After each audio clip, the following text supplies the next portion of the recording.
Kulek Suliman ang malupit sa katotohanan. Mga kabunyog, mga kababayan, hintayin po natin itong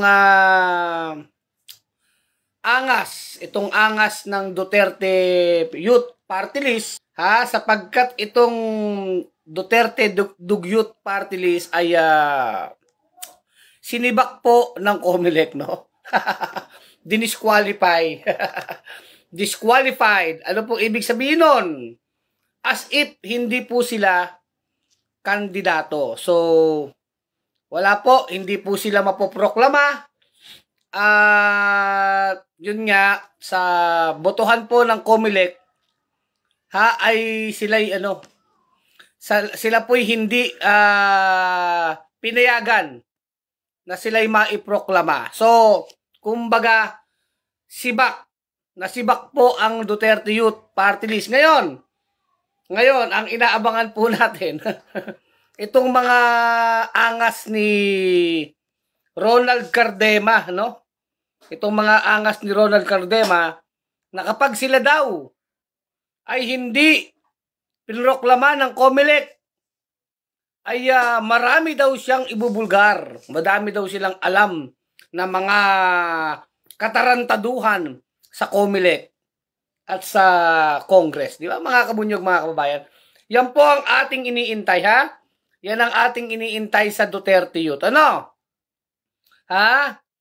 Talagang iniintay ko po na magpa-presscon itong si Cardema, yung mga leader po niyang Youth Party List na yan, at ibulgar nila ang lahat ng kanilang nalalaman na mga katarantaduhan sa COMELEC. Di ba? How I wish.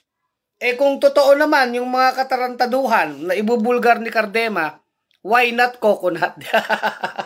Kahit sabihin natin ang motibo niya na sour graping, nagmamaasim, nag-iinaso, nagmamaasim.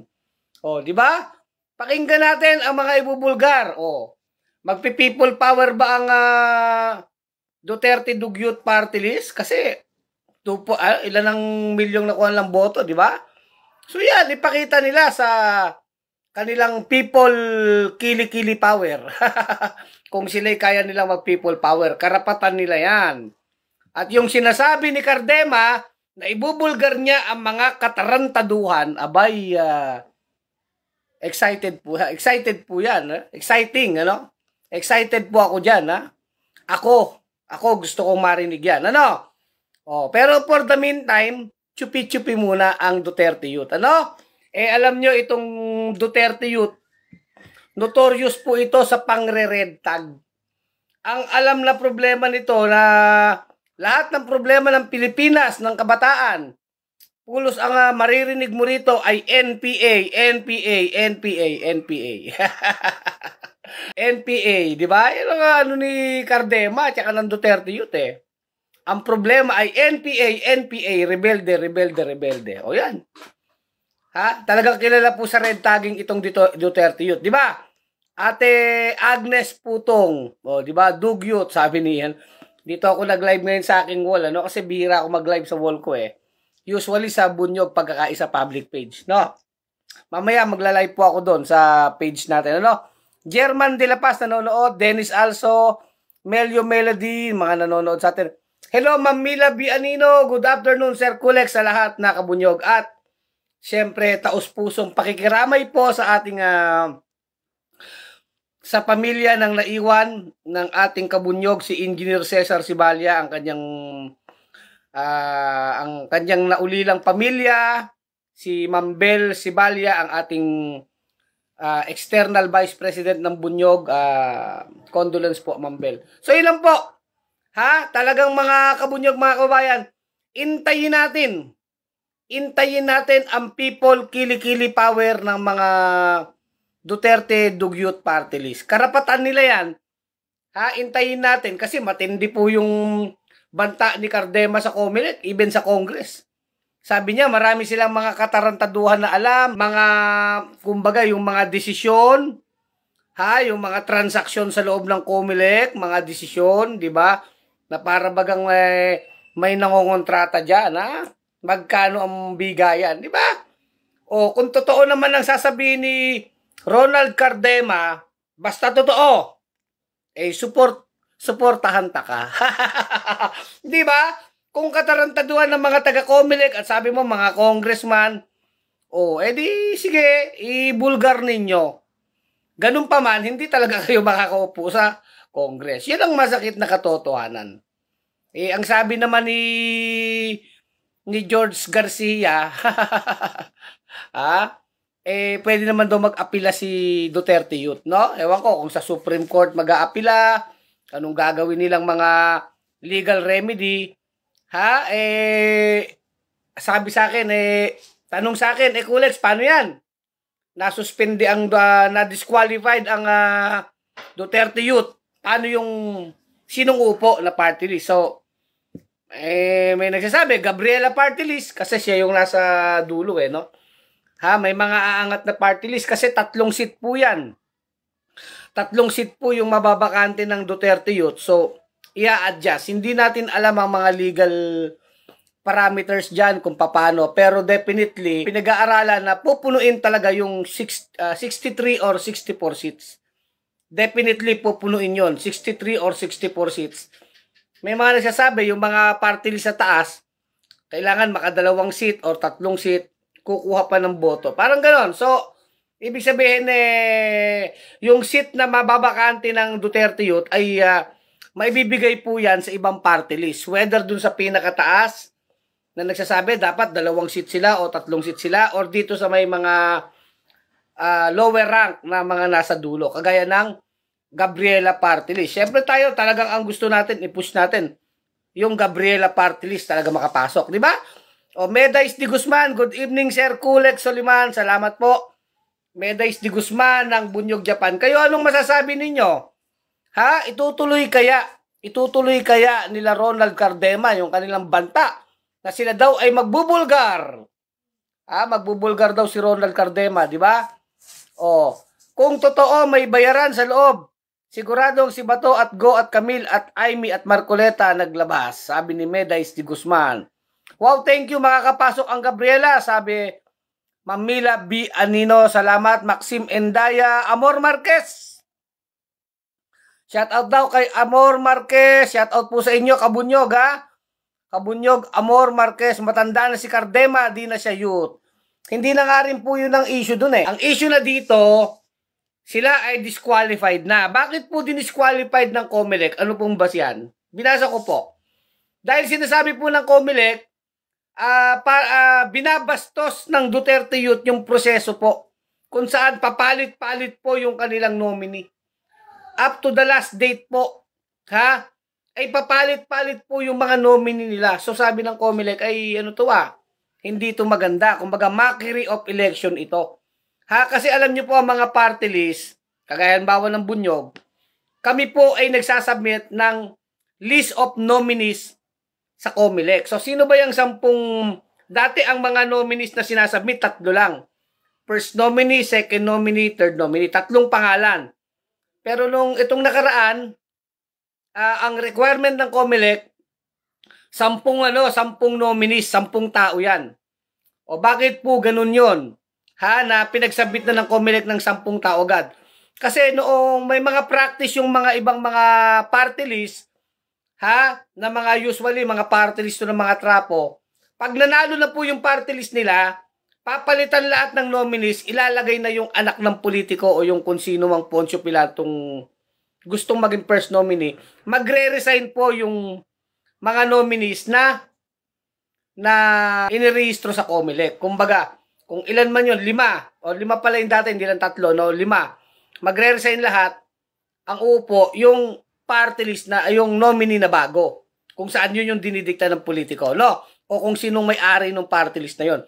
Ganun po ang nagiging practice. So, nabababoy. Nabababoy po yung essence ng party list system. Kasi, lumalabas,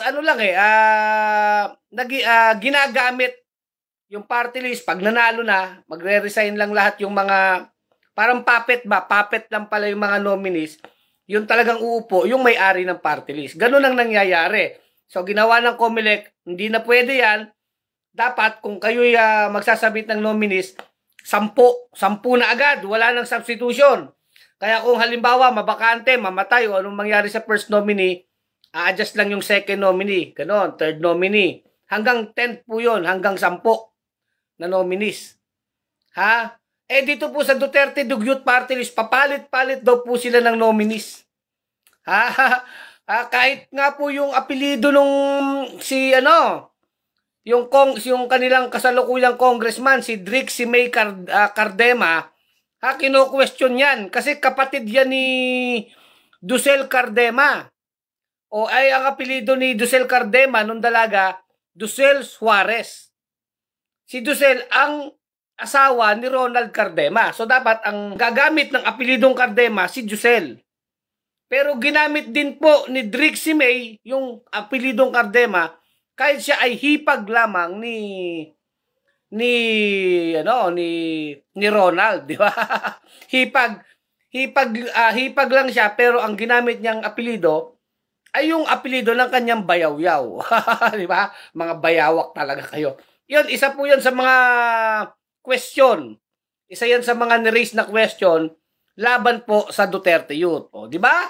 O, eventually, yung grounds naman is talagang yung pagpapalit-palit nila ng nominee.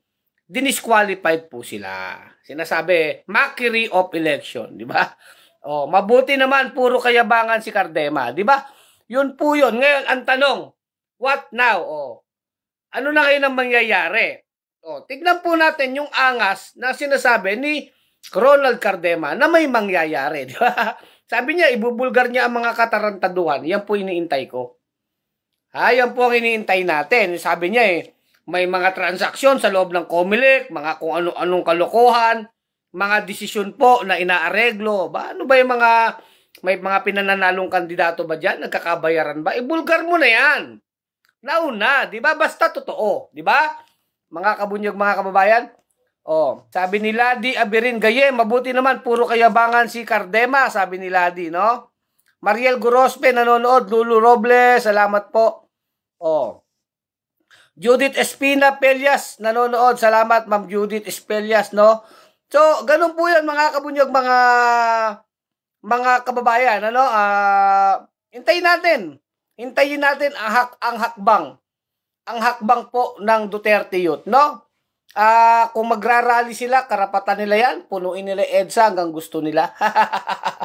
Diba? Patunayan mo yan, Cardema, ngayon. Na talagang kaya nyong mag-rally-rally. Diba? O, yung sinasabi mong meron kang ibubulgar na mga anomalya, katiwalian, katarantaduhan, sa COMELEC, sa Congress, ibulgar mo na yan. O, diba? Lawrence Quintana Reyes nanonood. Diba?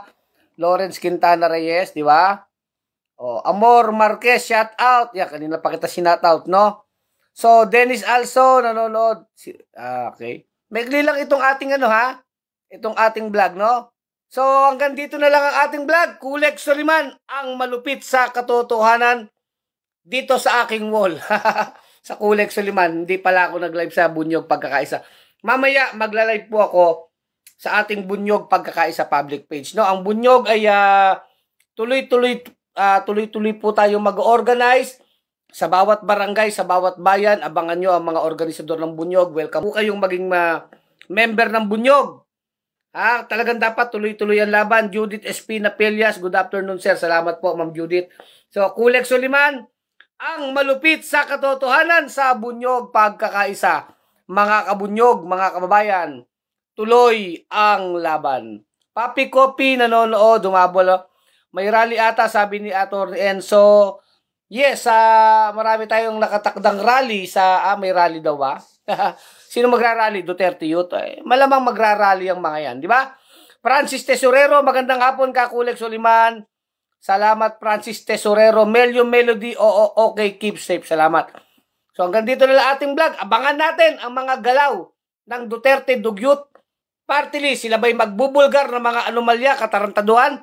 Sila ba'y mag-e-ed sa People Kili-Kili Power? Abangan po natin. Ami Aringo nanonood. Kabunyog natin dyan sa Valenzuela. Ami Aringo, di ba? So, Kulek Soliman, ang malupit sa katotohanan sa Bunyog Pagkakaisa. Mga kabunyog, mga kababayan, tuloy ang laban. Mariel Gorospe, ingat boss. Salamat po.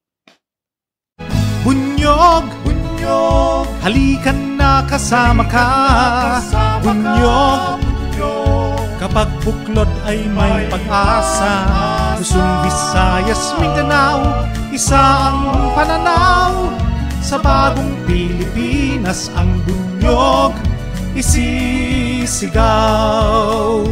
Bunyog, bunyog.